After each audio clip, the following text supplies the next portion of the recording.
تظلمت من اقرب الناس ليا.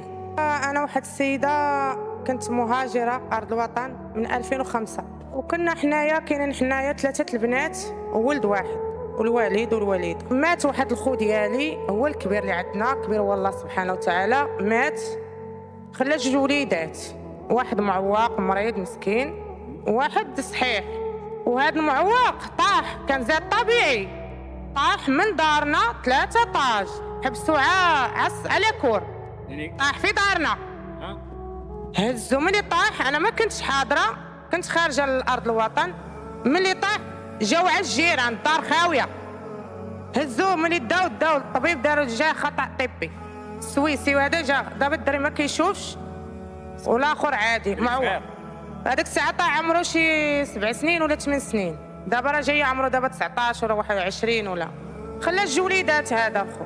ناض الوالد اخويا ملي كتب لينا كلنا الدار كانت باقا ما مصلوحاش، ما مقاداش، ما حتى شي حاجه.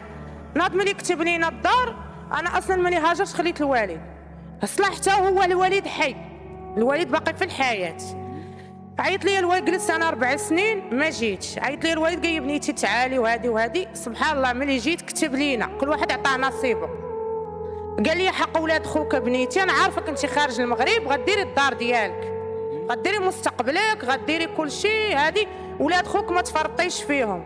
انا ما بغيتش نخلي لامهم خايفه تضيعهم، امهم باقا صغيره، غير خويا مات انا صغير على 30 عام على 31 بحال هكا الله يرحمه. قال لي ملي كبروا الدراري بنيتي عطيهم فين يسكنوا وعطيهم حقهم. هذاك الشيء اللي مشيت انا، ما مشيت، هذيك هي الطريق اللي ماشيه. صلحنا الدار، جلسنا معززين مكرمين، واكلين شاربين كل شيء. كان نمشي كان نجي، كان صيفط لهم الفلوس، على اساس انا مني مات الوالد راه صالحه الدار. مني صلحت الدار قالت لي الوالده خاصك بنيتي تجمعي راسك باش ديري المستقبل ديالك. يعني اخويا الوالد ملي يبغي واحد يشك في الام ديالو، في من الثقه، فين من غنبقاو نثيقوا في العالم؟ يعني انا بالنسبه لي هاد الناس ارحم ليا من والديا.